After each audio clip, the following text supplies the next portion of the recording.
Hoy voy a hablar de la historia de cuando un Habsburgo se convirtió en emperador de México porque el gobierno le debía dinero a Francia.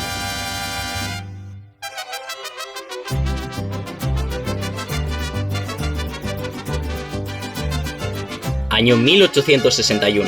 La República Mexicana no está pasando por su mejor momento. Durante sus primeros años de existencia, México estuvo envuelto en un montón de luchas por el poder entre liberales y conservadores. Los conservadores representaban a la antigua élite colonial y querían mantener en México un gobierno centralizado y un gran dominio de la Iglesia Católica, mientras que los liberales querían modernizar la sociedad, que México fuera una república federal, algo parecida a Estados Unidos, y acabar con la gran influencia de la Iglesia. Las luchas entre estos dos grupos culminaron en la Guerra de la Reforma, una guerra civil entre liberales y conservadores, en la que los liberales consiguieron ganar, haciendo así que México permaneciera como una república federal laica. Ahora que estaban en el poder, los liberales por fin podían empezar a modernizar la sociedad mexicana.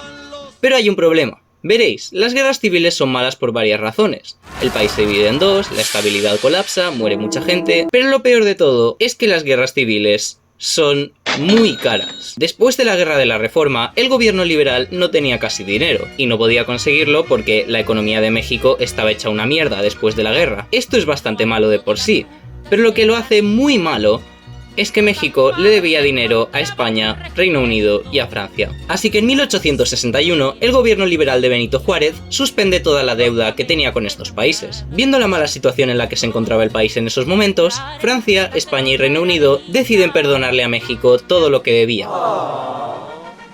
Es broma, un año después, estos países invaden México para obligarle a pagar sus deudas. En 1862, las tropas europeas desembarcan en Veracruz, así que al gobierno mexicano le toca negociar. Al final consigue acordar que tanto España como Reino Unido retiren sus tropas, pero los franceses no se querían ir, y es que a Napoleón III, el emperador de Francia de esa época, se le había ocurrido una idea. ¿Y si en vez de pirarme, envío aún más tropas a México e invado el país? Lo que Napoleón pretendía era derrocar al gobierno liberal y convertir a México en un protectorado francés, básicamente una colonia, para así tener más influencia en el continente americano. Pronto los franceses envían más tropas e intentan ocupar Ciudad de México. Sin embargo, el ejército francés es frenado heroicamente por los mexicanos en la famosa Batalla de Puebla, en la que el ejército de la República consiguió derrotar a los franceses, a pesar de ser inferiores en número y experiencia. Esta victoria no sirvió para nada, porque un año después los franceses consiguieron ocupar Ciudad de México. Los franceses se hicieron con el control de la mayoría del país, con los liberales huyendo al norte. Y ahora que los franceses ocupaban la mayoría del país, tenían que pensar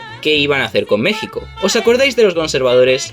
Sí, esos tipos que acaban de perder la Guerra de la Reforma. Pues Francia ve en ellos una oportunidad. El ejército francés le daría el control del país a los conservadores y así convertirían a México en un país títere de Francia. Y para garantizar esto, México se convertiría en una monarquía con un rey europeo. Y ya sabéis lo que necesitan todas las monarquías aparte de un gorro ridículo. Exacto.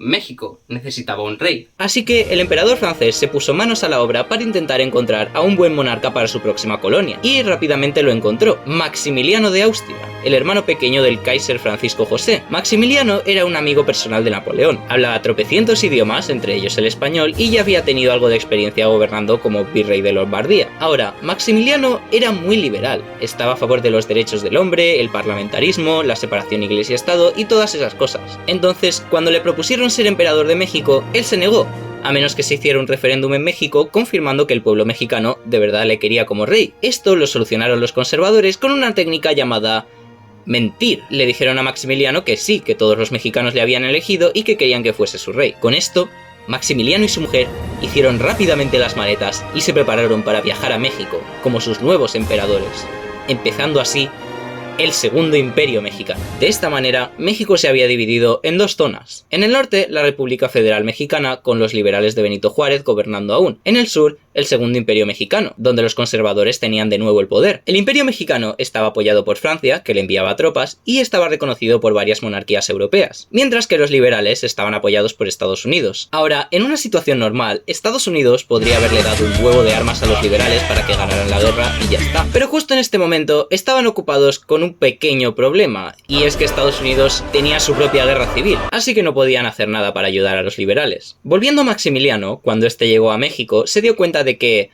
le habían mentido. No había llegado a México porque el pueblo mexicano se lo pidiera, sino por las ambiciones imperiales de Napoleón III. Y además, el país estaba hecho una mierda. La economía había colapsado, las finanzas estaban controladas por Francia y Bueno, había mucha gente que no le quería como emperador, pero esto no hace que Maximiliano se rinda. Está comprometido con ser el mejor emperador que México necesita, y va a hacerlo cueste lo que cueste. ¿Os acordáis de cuando he dicho que Maximiliano era un liberal? Pues al llegar al trono, como el liberal que es, Maxi empieza a promulgar leyes liberales. Aprueba leyes a favor de las clases más desfavorecidas, cancela las deudas de los campesinos y legaliza el trabajo infantil, introduce la libertad de culto, construye museos para la preservación de la cultura mexicana, seculariza propiedad de la iglesia, moderniza la Ciudad de México, creando el actual Paseo de la Reforma, y empieza a preocuparse por el bienestar de los indígenas. Ahora, tenéis que entender que Maximiliano era el líder de los conservadores.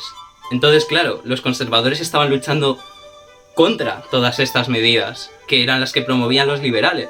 Entonces, tenemos que ahora los conservadores quieren deshacerse de los liberales y para ello están apoyando a un emperador que lo que quiere es hacer lo mismo que los liberales. La cosa llegó al extremo de que Maximiliano llegó a ofrecerle a Benito Juárez, el líder de los liberales, ser un ministro dentro de su gobierno.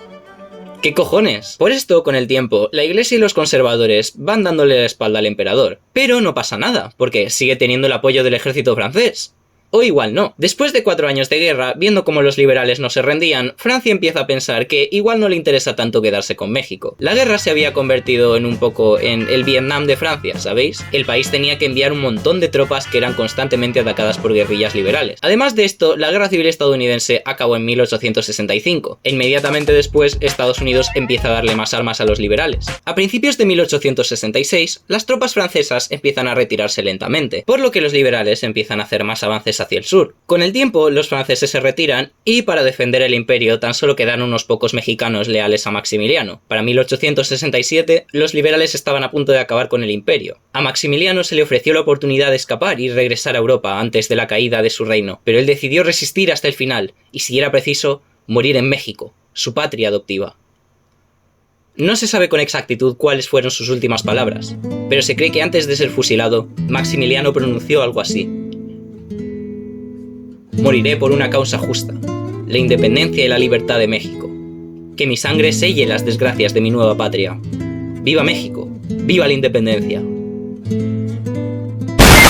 esto, se daba fin al Segundo Imperio Mexicano, y los liberales recuperaban el poder de todo el país. A partir de entonces, México sería una república federal, y los Habsburgo nunca volverían a reinar en América. Así que, ¿cuál es la moraleja de esta historia? Bueno, supongo que si tu gobierno se ve incapaz de pagarle las deudas que debe a 3 grandes potencias europeas, debes tener cuidado de no crear un pretexto para que éstas se invadan e intenten instalar un gobierno conservador títere con el fin de aumentar su influencia en el continente americano, provocando una guerra civil que dure 5 años. O podemos aprender que no todos los austriacos son conservadores, algunos son muy de izquierdas, de hecho. Y bueno, eso es todo, adiós.